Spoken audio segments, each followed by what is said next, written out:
오빠.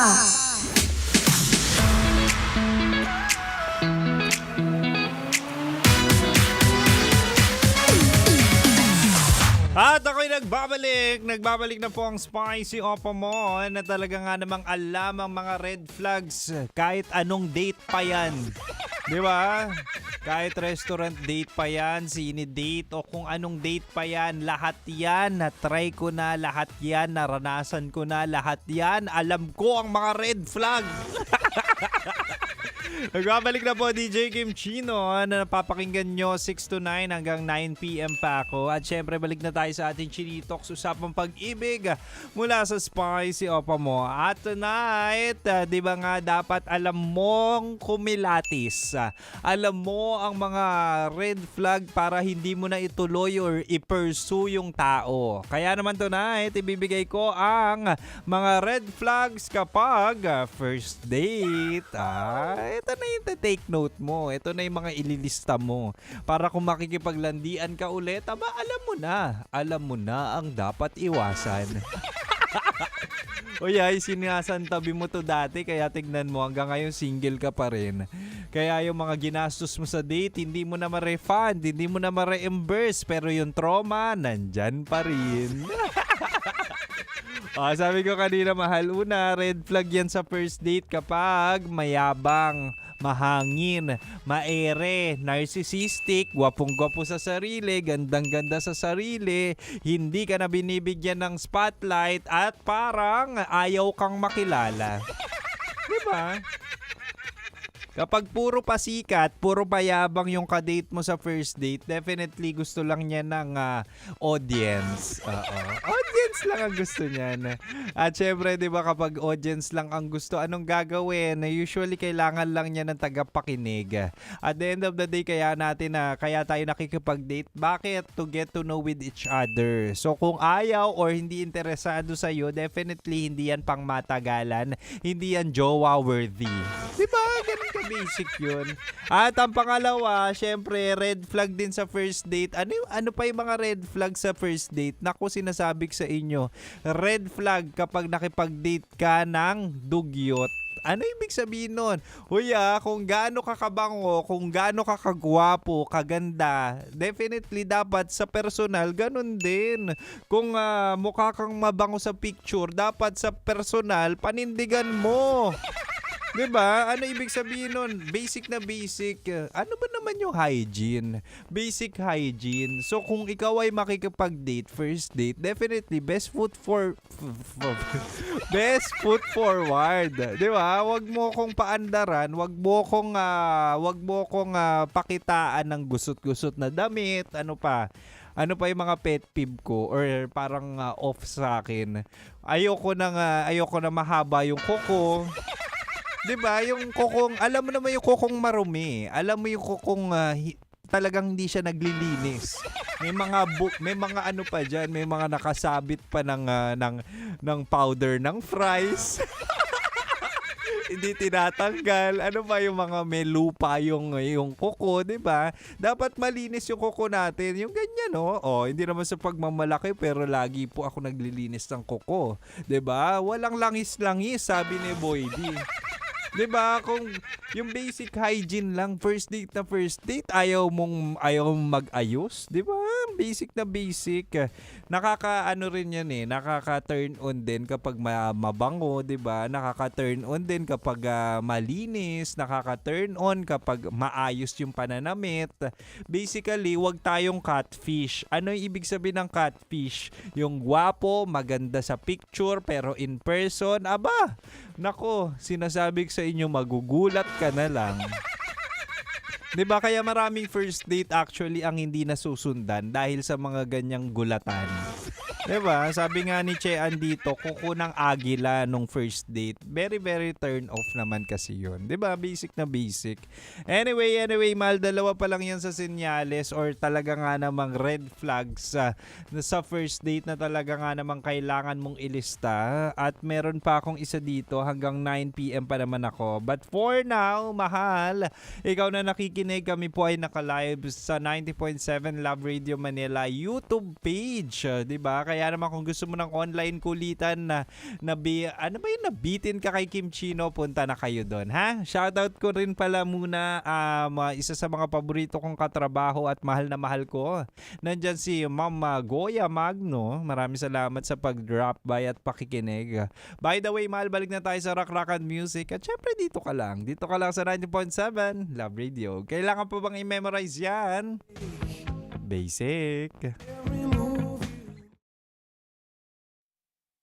Without you, every step you make, I will love you. Every single day.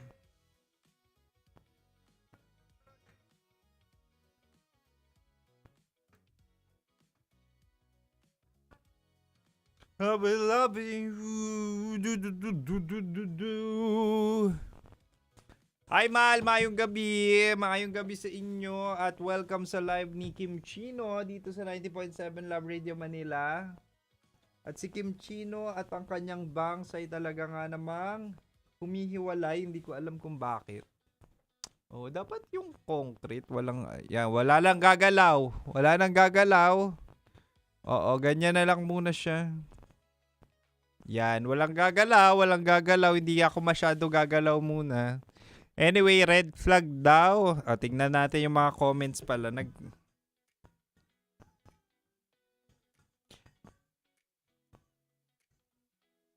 Ayan, teka lang, may mga nag-message kay Kim Chino. Red flag kapag laging nagsa-cellphone. Uy, totoo yan First date nyo pa lang tapos panay cellphone. Hindi interesado sa inyo. Pero mahal dapat kasi ako personally, HR po ako by profession dati. So, marunong ako bumasa ng behavior, marunong ako bumasa ng tao. May mga taong maiksi talaga yung short span. Yung mga attentions, maiksi talaga yung attention span. So, minsan, may mga nagsa-cellphone talaga. At meron din namang tao talaga na they are diagnosed with ADHD. So, may mga ganun. May mga nag-open up naman or nagpapakilala na, "Hi, I'm Kim Chino. Meron ako ADHD kaya kung feeling mo hindi kita napapansin or meron akong ginagawa or mabilis yung pag-switch ko ng atensyon dahil may ADHD." May mga ganun. So, ako personally, marami ako nakadate na may ADHD. Na short talaga yung attention span. But it's just a matter of understanding, patience, di ba? Super hindi nga lang nag-work. Mga naging tropa ko naman, mga naging friends ko naman, yung mga nakadate kong may ADHD. Ano pa?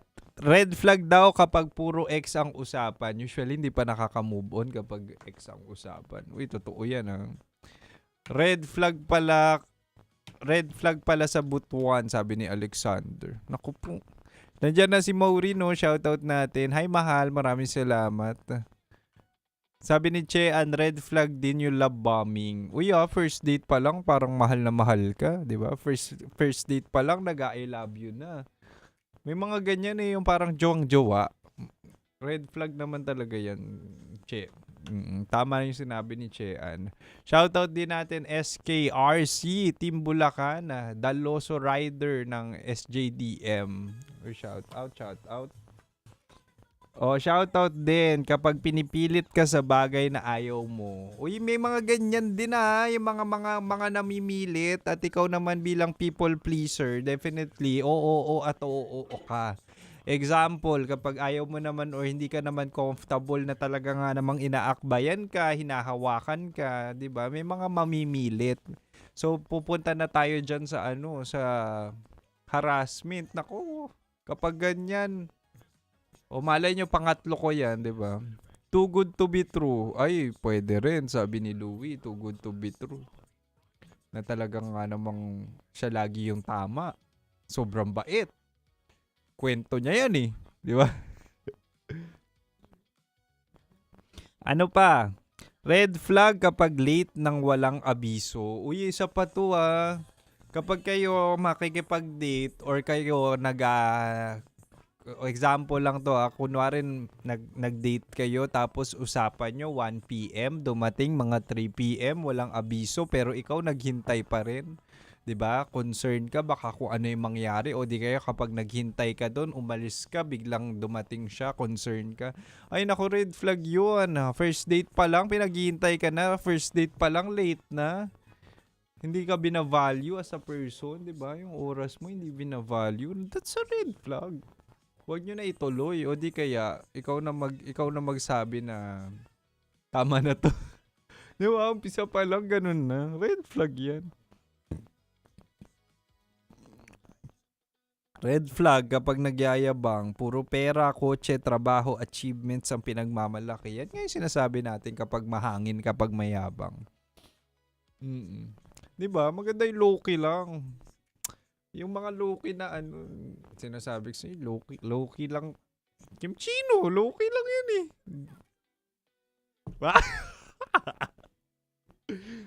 Ako pa naman pinaka-humble na DJ dito sa Labrade. Oh, time slot ko to. Bastos sa staff. Ay nako, sinasabi ko sa inyo, red flag yan. Yung parang privileged. Yung parang ang taas ng tingin sa sarili na talaga nga namang akala mo binili niya yung mga waiter. 'Di ba? Masungit o walang respeto sa waiter, cashier o kahit sa ibang tao. O tumigil-tigil na kayo yung mga ganyan tao Red flag yung hindi naman gentleman, yung kanya-kanya kayo ng kilos nyo. Actually, thoughtfulness is also a turn on. Mapababae man o lalaki. Ako personally, lalo na kapag ako yung nag-aya mag-date. Treatment ko sa'yo talaga nga namang parang tayo na. What? Atid sundo ka sa akin. Atid sundo ka sa akin. With ano pa yan, with kamusta pa yan after. Kailangan update mo kung nakauwi ka. Hinatid na kita. Siyempre, chat mo ko na okay na. Nakapasok na ako sa loob. Ganun. Red flag kapag controlling. Oo naman, red flag naman talaga yung kukontrolin ka. First date nyo, kukontrolin ka. Sabi ni Chean, tanong lang, kapag ba bumabagyo, nagsiswimming ka pa rin, Alexander? Curious lang. Oh, curious lang daw. Walang bagyo sa Butuan. Ang taray no. Ang galing naman sa Butuan, hindi umuulan. Di ba? Sana all. Yung red flag po ay nagtatouch or touchy raw. Oh, red flag naman yan, sabi ni Bayani, kapag touchy raw yung tao. Mapababae o lalaki kapag touchy. Ay naku, red flag naman talaga. Shoutout natin, the Loso Riders. Maayong gabi sa mga riders natin. Ano pa yung mga red flag?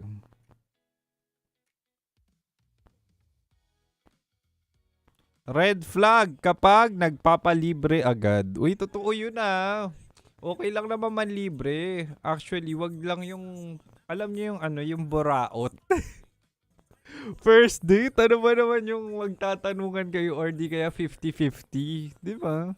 Pero yung siya na magi-insist, ikaw na bahala dito sa bila, red flag yun. Nung first date nyo ba, Boy D, ng ano mo, ng dinedate mo, ikaw nang libre? Tingnan natin ko si Boy. Sino nag-ayang date? Sino nag-ayang first date? Actually, ako, Kanda, mutual. Pakalandi nito ni Boy. Si Boy di raw nung first date, siya yung siya yung nanlibre. Ganun naman actually kahit ako yung inaya. Kahit di ko rin type, ako yung nanlilibre. Parang wala pa akong first date na hindi ako yung gumastos. Ewan ko, nasa provider mindset kasi ako kahit hindi ko type. Hindi, kasi sayang yung oras nila, di ba? Minsan kasi bibigyan mo ng chance yung mga nag-aaya. Dati nung exploring stage ko, yung mga dating stage ko talaga. Minsan kahit hindi ko type, baka mag-work naman to, wala naman akong gagawin. Ako na magbabayad. Wala namang problema. Hindi marunong makinig red flag din yan, Kim Chino. Uy, totoo naman. Lasinggero, lasinggera, red flag. Uy, ang sketchy naman no kapag unang date nyo pa lang inuman na. wala na kain-kain. Pinaparamdam na utang na loob yung date mo. Ay, pwede rin yun, no? Actually, isa sa mga tips, isa sa mga tips ng kunwari type mo yung tao para magka second date, ikaw muna yung gumastos. Oo. Uy, effective yun Nagagawa ko yun dati kapag type ko. Oh, ako na bahala dito. Ako na bahala sa lahat ng date. Sa araw na to, ako na, wag ka na maglabas ng pera. Sa next date ka na lang bumawi. Secured ang second date. Secured ang follow-up kapag ganun. Diba? Kapag type mo, secure mo na. First date, akong bahala sa lahat. Wala kang ilalabas. Oras mo lang kailangan. Easy second date yun. Easy follow-up yun. Red flag, yung tinitingnan yung physical appearance mo ng masama tapos may kasama pang salita na masama. Ay naku, kapag ganyan walang respeto sa'yo. Sibat ka na agad. Nangungutya o nang iinsulto, red flag yan, Kim Chino. Walang respeto sa personal space mo, humahawak o lumalapit agad. Nang walang hinihinging permiso. Uy, totoo naman harassment yun Tuwan-tuwa si Maureen Sana magkaroon ng bagong DJ. Uy, malay mo may pagbabago sa Love Radio. Who knows, diba? Gusto mo ba mag-apply, Bayani? Pwede ka mag-apply. Apply ka. Puro negative ang sinasabi. Ikaw, kung matotolerate mo ang taong negative ang pag-iisip, pangit din kasi minsan yun, ang dami mo na nga problema. Lahat naman ng tao may problema, tapos puro negative pa yung sasabihin sa first date. Negative din talaga ang pag-usad nyo. Seloso or possessive agad. Tinatanong kung may ka-chat ka na or may kausap ka ng iba. Uy, ano ba yun? Mahirap nung ganun